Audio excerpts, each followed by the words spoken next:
Shalom Bapak Ibu, Saudara-saudara yang dikasihi Tuhan kita Yesus Kristus. Kita kembali bersama merenungkan kebenaran firman Tuhan yang adalah penuntun dan pertolongan bagi kita dalam menjalani hidup kita bersama Tuhan di tengah-tengah dunia ini.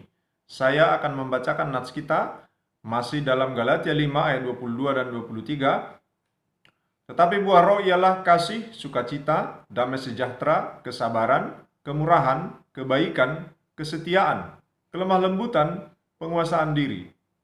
Tidak ada hukum yang menentang hal-hal itu. Saudara-saudara yang dikasihi oleh Tuhan kita Yesus Kristus, kita kembali melanjutkan belajar tentang buah roh, dan pada kesempatan ini kita telah sampai kepada buah roh kesabaran. Dalam Galatia 5:22 itu adalah buah roh yang keempat. Sebagaimana sebelumnya saudara-saudara, saya sampaikan bahwa dalam mempelajari Galatia 5 ayat 22 dan 23 ini, kita harus selalu mengingat bahwa yang kita pelajari adalah, yang kita bicarakan adalah buah roh, yaitu buah yang dihasilkan oleh Roh Kudus. Bukan tentang buah kita atau buah yang kita hasilkan sendiri. Karena yang namanya buah adalah sesuatu yang tumbuh secara alamiah atau dengan sendirinya dari pokok. Dengan begitu, buah roh adalah buah yang secara alamiah atau dengan sendirinya dikeluarkan oleh Roh Kudus. Dalam hal ini, Roh Kudus adalah pokok yang merupakan asal atau sumber dari buah itu, dan kita orang percaya yang didiami olehnya, oleh Roh Kudus itu adalah ranting yang merupakan sarana atau alat bagi Roh Kudus untuk mengeluarkan buahnya. Saudara-saudara yang dikasihi oleh Tuhan kita Yesus Kristus, setiap kita orang percaya, seperti sebelumnya sudah kita pelajari, bahwa ketika kita percaya, Roh Kudus dimeteraikan. Roh Kudus itu juga adalah tanda bagi kita bahwa kita ini milik Allah, bukan milik kita lagi. Dan keadaan itu mengharuskan kita untuk hidup sesuai dengan kehendak Tuhan, dipimpin oleh Roh Allah. Saudara-saudara, itu berarti ketika kita berbicara tentang kesabaran sebagai buah roh, maka kesabaran yang dimaksud adalah kesabaran menurut Roh Kudus, bukan kesabaran menurut kita atau menurut pengertian dunia ini. Dan arah kita dalam mempelajarinya bukanlah soal atau bukanlah sekedar soal bagaimana supaya kita mempunyai kesabaran, melainkan bagaimana kita harus belajar mengikuti pimpinan roh yang menuntun kita kepada kesabaran yang benar. Karena memang itulah tujuannya, yakni supaya kita yang hidup oleh roh mengikuti pimpinan roh. Saudara-saudara yang dikasihi oleh Tuhan kita Yesus Kristus, kesabaran menurut versi kita atau menurut dunia ini itu ada, dan kesabaran menurut kita dan dunia ini itu selalu mempunyai alasan untuk membatasi arti kesabaran itu sendiri. Saudara, bukan tidak mungkin seseorang sedang sungguh-sungguh belajar sabar, atau sedang sungguh-sungguh latihan sabar, atau memang benar-benar sedang sabar, tetapi bukan dalam rangka mengikuti pimpinan Roh Kudus. Karena seseorang bisa saja sedang belajar, latihan, atau benar-benar sedang sabar, tapi karena mengikuti keinginannya, karena dia punya cita-cita, atau dia sabar demi pekerjaannya, dia sabar demi sesuatu yang diinginkannya, dia sabar demi sesuatu yang diharapkannya. Semua kesabaran yang demikian adalah bukan kesabaran yang mengikuti pimpinan roh, tapi kesabaran mengikuti pimpinan keinginan kita. Dan itu banyak terjadi. Saudara-saudara yang dikasihi oleh Tuhan kita Yesus Kristus, dan kesabaran yang seperti itu adalah kesabaran yang tidak sesuai dengan apa yang dimaksudkan firman Tuhan. Dan kesabaran yang seperti itu, sekalipun benar-benar sabar, tapi kalau tujuannya adalah karena atau untuk hal-hal yang seperti itu, kesabaran yang demikian tidak akan pernah mencapai kualitas kesabaran yang dimaksudkan oleh firman Tuhan. Apakah kesabaran menurut Roh Kudus? Tentu pertanyaan ini sama dengan apakah kesabaran menurut Tuhan? Sebuah pertanyaan yang harus kita jawab dengan benar. Dalam bahasa Alkitab, Perjanjian Baru, yaitu bahasa Yunani, kesabaran itu ditulis dengan kata makrotumia. Makrotumia kalau diurai-urai itu terdiri dari dua kata dasar, makros dan tumos. Makros artinya panjang, jauh, berlangsung lama, terpencil. Sedangkan tumos itu artinya kemarahan atau emosi yang besar atau emosi yang naik. Nah, lalu kalau kita gabungkan kedua kata itu, bukankah artinya menjadi kemarahan yang panjang atau kemarahan besar yang panjang? Nah, memang kalau diurai-urai lalu disatukan artinya jadi begitu. Tetapi perlu kita pahami kata makrotumia. Kendati dia berasal dari dua kata dasar, tetapi makrotumia itu adalah satu istilah yang utuh dengan arti yang utuh, yaitu kesabaran atau sabar. Dalam Alkitab Perjanjian Baru sendiri sedikitnya 6 kali kata makrotumia ini dipakai dan semua diterjemahkan dengan sabar atau kesabaran. Dalam Roma 9 ayat 22, 2 Korintus 6 ayat 6, Galatia 5 ayat 22, nas kita ini, 2 Timotius 3 ayat 10, 2 Timotius 4 ayat 2, 1 Petrus 3 ayat 20. Semuanya merujuk kepada sabar atau kesabaran. Kalau demikian, apakah artinya makrotumia sebagai satu istilah yang utuh dengan arti yang utuh? Makrotumia atau kesabaran adalah suatu sikap menahan diri dari kemarahan meskipun punya alasan untuk marah. Menahan diri dari kemarahan meskipun sungguh punya alasan untuk marah. Saudara-saudara, Allah sendiri menyatakan dirinya sebagai pribadi yang sabar. Dalam Keluaran 34 ayat 6 di sana dikatakan, "Berjalanlah Tuhan lewat dari depannya dan berseru, Tuhan, Tuhan, Allah penyayang dan pengasih, panjang sabar, berlimpah kasih dan setianya." Saudara, ini adalah bagian ketika Tuhan menampakkan diri kepada Musa lewat suara dan suara itu berkata, Tuhan memperkenalkan dirinya lewat suara itu sebagai Tuhan yang panjang sabar. Demikian halnya dalam 2 Petrus 3 ayat 9 di sana dikatakan, Tuhan tidak lalai menepati janjinya sekalipun ada orang yang menganggapnya sebagai kelalaian. Tetapi ia sabar terhadap kamu karena ia menghendaki supaya jangan ada yang binasa, melainkan supaya semua orang berbalik dan bertobat. Saudara, kedua bagian firman Tuhan ini menjelaskan kepada kita bahwa Allah sendiri adalah pribadi yang sabar, bahkan panjang sabar. Sekalipun Allah sungguh mempunyai alasan untuk marah, bahkan marah selama-lamanya terhadap semua manusia, terhadap kita, karena semua manusia, semua kita telah berdosa, telah melanggar perintahnya, telah melawannya, telah memberontak kepadanya. Tetapi Allah memilih untuk sabar terhadap manusia, sabar terhadap kita.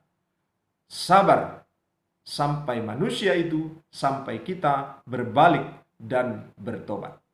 Tentulah kesabaran yang adalah buah roh, kesabaran yang adalah buah Roh Kudus adalah kesabaran yang sama dengan kesabaran yang dijelaskan firman Tuhan ini. Mungkin kita bertanya, bukankah Allah dalam beberapa peristiwa di tengah perjalanan umatnya bangsa Israel, Allah menunjukkan kemarahannya atas bangsa itu? Saudara, dalam penilaian sempit kita, mungkin kita akan tiba pada kesimpulan itu. Tetapi firman Tuhan dalam Kisah Rasul 13 ayat 18, Rasul Paulus menjelaskan tentang kesabaran Allah kepada orang Israel. Ketika di sana dia mengatakan, 40 tahun lamanya ia sabar terhadap tingkah laku mereka di padang gurun. Saudara, jelas sekali bagi kita. Hanya kesimpulan yang sangat sempit kita mengatakan Allah marah kepada umatnya. Allah adalah pribadi yang sabar terhadap umatnya. Sekalipun Allah punya alasan untuk marah. Karena memang umatnya telah melanggar perintah-perintahnya. Atau mungkin kita bertanya lagi, bukankah Yesus sendiri pernah marah. Ketika Yesus menyucikan bait Allah dari pedagang-pedagang dan penukar uang, bukankah Yesus marah? Atau kita juga bisa katakan, bukankah Yesus marah ketika murid-murid melarang anak-anak menghampirinya? Bukankah Yesus memarahi murid-murid? Saudara yang dikasihi oleh Tuhan kita Yesus Kristus, menilai apa yang dilakukan Allah, menilai apa yang dilakukan Yesus sebagai sebuah kemarahan dengan menyamakan kemarahan Allah dan kemarahan Yesus sama seperti kemarahan kita. Itu adalah suatu penilaian yang keliru dan terlalu berani. Kenapa saya katakan demikian? Karena jikapun kita memaksakan untuk berkata bahwa Yesus juga marah, Allah juga marah, kita tidak boleh lupa bahwa Allah dengan rohnya yang kudus, Yesus yang dipimpin oleh Roh Kudus, yang penuh Roh Kudus, pastilah kemarahannya, kemarahan yang berdasarkan pimpinan Roh Kudus. Lalu dengan itu mungkin kita berkata, kalau begitu, ayo kita belajar bagaimana marah dalam pimpinan Roh Kudus, atau bagaimana marah dengan dipimpin Roh Kudus. Saudara, apakah memang kita perlu melakukan itu? Belajar untuk seperti itu? Saudara, saya kira kita tidak perlu belajar secara demikian, atau tidak perlu belajar untuk menjadi demikian. Karena apa? Karena firman Tuhan sudah memberi petunjuk yang jelas kepada kita, supaya yang perlu kita pelajari adalah belajar sabar, belajar kesabaran menurut Roh Kudus, yaitu kesabaran dalam wujud tidak marah, tidak geram kepada siapapun sekalipun kita sungguh punya alasan untuk marah atau untuk geram kepada mereka. Saudara-saudara, Allah telah menunjukkan kesabarannya yang panjang atas manusia ketika Allah hadir di dunia dalam Yesus Kristus yang menebus manusia dari dosa, membebaskannya dari kebinasaan yang kekal, dan menganugerahinya kehidupan yang kekal, yaitu kepada setiap orang yang percaya dan menerimanya sebagai Tuhan dan Juru Selamatnya. Yesus adalah bukti yang nyata atas kesabaran Allah kepada manusia. Karena sesungguhnya Allah punya alasan untuk memurkai seluruh manusia karena keberdosaan manusia itu. Tetapi Allah memilih menyelamatkannya. Dan sampai hari ini Allah masih sabar menunggu setiap orang yang mau menerima kasih-Nya. Saudaraku, kita adalah orang-orang yang percaya kepada Yesus, yang kepada kita Roh Kudus telah dimeteraikan. Harus hidup mengikuti pimpinan Roh itu, termasuk dalam perkara kesabaran. Kita harus tunduk kepada kesabaran seperti kesabaran Allah kepada kita. Marah tanpa alasan adalah sebuah kesalahan. Tetapi bagi orang percaya, marah dengan alasan pun adalah sebuah kesalahan. Sekalipun kita punya alasan untuk marah, kita tidak boleh marah. Karena itulah arti kesabaran sebagai buah Roh Kudus. Berat sekali, mungkin itu yang kita katakan. Tetapi kita tidak boleh lupa, kendati itu berat, justru karena itu berat memang, maka Roh Kudus dimeteraikan dalam diri kita, di hati kita, sehingga kita yang lemah ini memperoleh kekuatan, sehingga kita yang merasa begitu berat sekali untuk bersabar ini, merasa berat untuk tidak marah ini, kita dimampukan oleh Roh itu, sehingga kita bisa dan terbiasa tidak marah kepada siapapun, sekalipun kita punya alasan untuk marah kepada mereka. Saudaraku, Allah telah menunjukkan kesabarannya kepada kita untuk menuntun kita yang memiliki banyak kesalahan ini kepada keselamatan. Karena itu saudara-saudara, kita harus menguji dan mengoreksi apa yang sering kita katakan sebagai marah demi kebaikan, marah karena sayang, marah yang wajar. Karena nyatanya saudara-saudara, setiap kemarahan adalah selalu menjadi saluran emosi bagi yang marah. Dan bagi yang dimarahi, itu adalah reaksi yang berlebihan atas yang mungkin kesalahan mereka. Dan keduanya berdampak tidak baik. Saudara-saudara, Itu sebab firman Tuhan dalam Yakobus 1 ayat 20 dikatakan dengan tegas, sebab amarah manusia tidak mengerjakan kebenaran di hadapan Allah.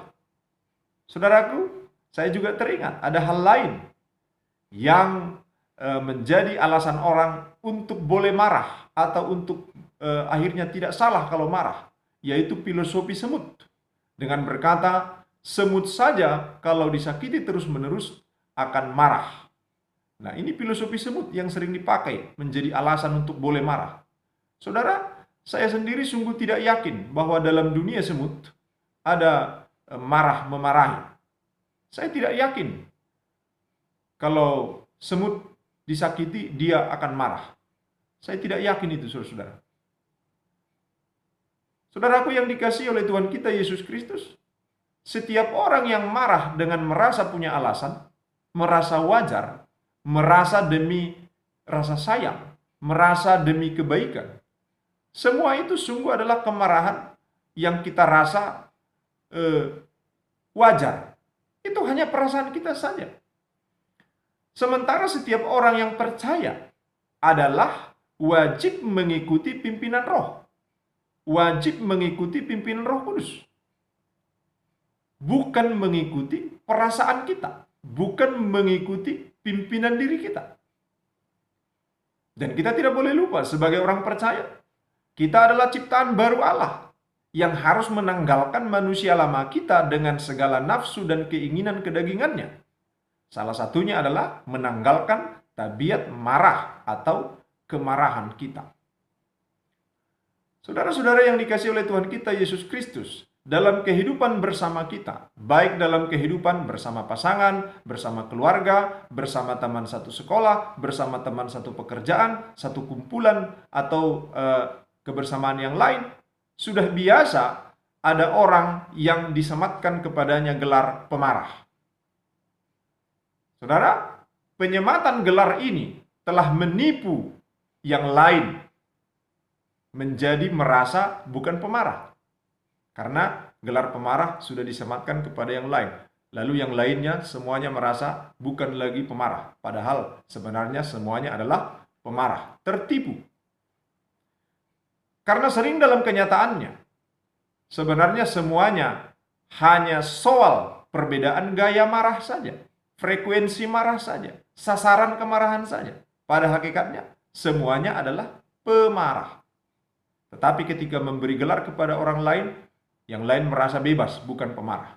Dan ini membuat orang-orang tidak berubah dari kemarahannya. Karena apa? Yang merasa diri bukan pemarah, karena tidak lebih sering marah, akhirnya merasa tidak perlu ada yang perlu dirubah. Yang pemarah pun hanya merasa perlu untuk menurunkan kemarahannya, supaya sama dengan yang lain. Akhirnya semuanya tetap sama-sama menjadi pemarah. Saudara, ini keadaan yang tidak baik. Karena membuat banyak orang tidak lagi perlu merubah kemarahannya. Atau paling hebat hanya perlu mengurangi kemarahannya. Padahal pimpinan roh adalah sabar, yaitu menahan marah, menahan diri dari marah kepada siapapun, sekalipun kita punya alasan untuk marah. Saudara, kita harus mengingat siapa kita, yang adalah orang percaya, yang harus mengikuti pimpinan Roh Kudus, suka atau tidak suka, sukar atau mudah. Karena itu, panggilan hidup kita, bagian hidup kita, dan itu jauh lebih baik dari segala kompromi terluhur sekalipun. Saudaraku, dan Alkitab katakan, jika sudah terlanjur marah, firman Tuhan sungguh memberi batasan dengan tegas, bahwa jangan sampai matahari terbenam, kita masih saja dalam kemarahan. Efesus 4 ayat 26 memberi batasan yang tegas kepada kita. Ini pun sering disalahartikan oleh orang-orang percaya. Dikira ini adalah kelonggaran boleh marah. Bukan. Ini kalau sudah terlanjur marah. Bukan kelonggaran boleh marah. Kalau sudah terlanjur marah, jangan sampai matahari terbenam. Kemarahan kita belum beres, belum selesai. Saudaraku, orang percaya harus tiba pada menanggalkan kemarahan dan mengenakan kesabaran. Sabar dalam antrian adalah latihan pemanasannya. Sabar dalam kesusahan adalah latihan lanjutannya.